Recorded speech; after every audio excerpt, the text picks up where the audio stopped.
Students, the topic that is continuing, it is the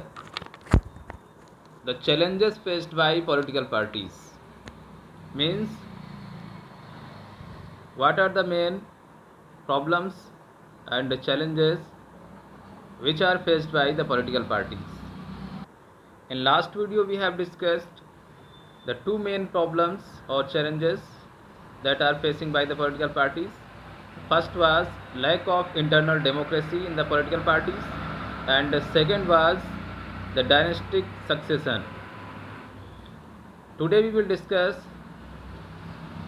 next challenge, that is use of money and muscle power by the political parties in the elections and also in other matters.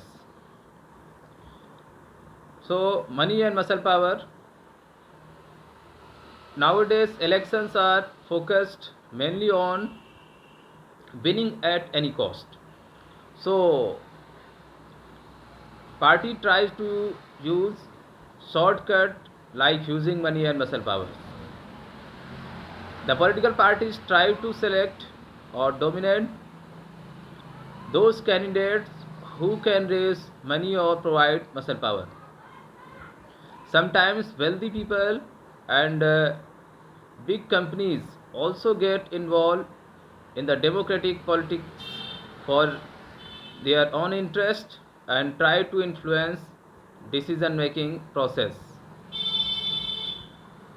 आजकल जैसा कि आप लोग देख रहे हैं कि चाहे वो लोकसभा का इलेक्शन हो या विधानसभा का, बहुत सारी पॉलिटिकल पार्टीज़ ऐसे कैंडिडेट्स को चुनाव में पार्टिसिपेट करने के लिए टिकट देती हैं जिन लोगों के पास बहुत अधिक पैसा है, या फिर वो किसी बड़ी कंपनी के ऑनर हैं, या कोई ऐसे एंटरप्रेन्योर हैं जिनका बहुत बड़ा नाम है, और पार्टी से टिकट देने के बदले में वो भारी भरकम धनराशि इन कैंडिडेट से लेते हैं।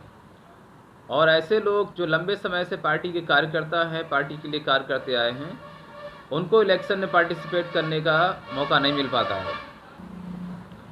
कभी कभी कुछ बाहुबली लोग जिनके पास मैन पावर है, मैन पावर का मतलब उनके पास बहुत से ताकतवर लोग हैं, चाहे वो हथियारबंद लोग हों या गैर हथियारबंद, और आसपास के क्षेत्रों में उनका दबदबा रहता है आम जनता के ऊपर। कभी कभी तो आम जनता को प्रताड़ित भी करते हैं, उनकी ज़मीनें और उनके मकानों पर कब्जे तक कर लेते हैं। ऐसे बाहुबली लोग भी कभी कभी पॉलिटिकल पार्टी से अपने दम पर या अपने मसल पावर के आधार पर टिकट ले लेते हैं और वो पर्टिकुलर विधानसभा लोकसभा क्षेत्र से चुनाव लड़ते हैं।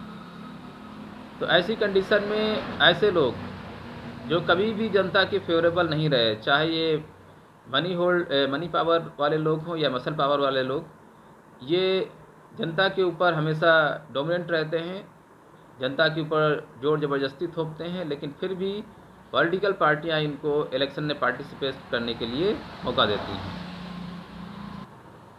Now next challenge for political parties is that lack of or absence of meaningful choice for the voters or people. About to all the political parties are following the same procedure and have the same approach, so there is no other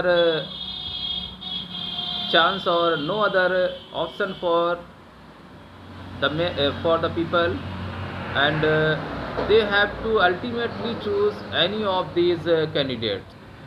लगभग सभी political parties का जो system है वो एक जैसा है।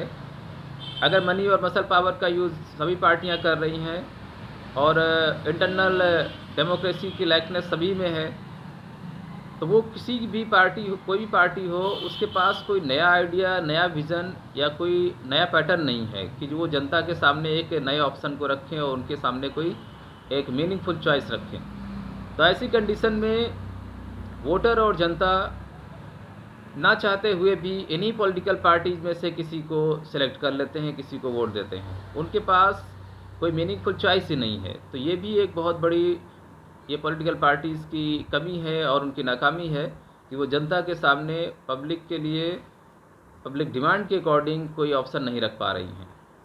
तो इस तरह से हम लोगों ने देखा कि पॉलिटिकल पार्टीज़ के सामने कुछ ये चैलेंजेस हैं, कुछ ऐसी चीज़ें हैं जिनको उन्हें चेंज करना चाहिए और जनता के समक्ष कुछ मीनिंगफुल चॉइसेस को और फेवरेबल चॉइसेस को प्रोवाइड कराना चाहिए।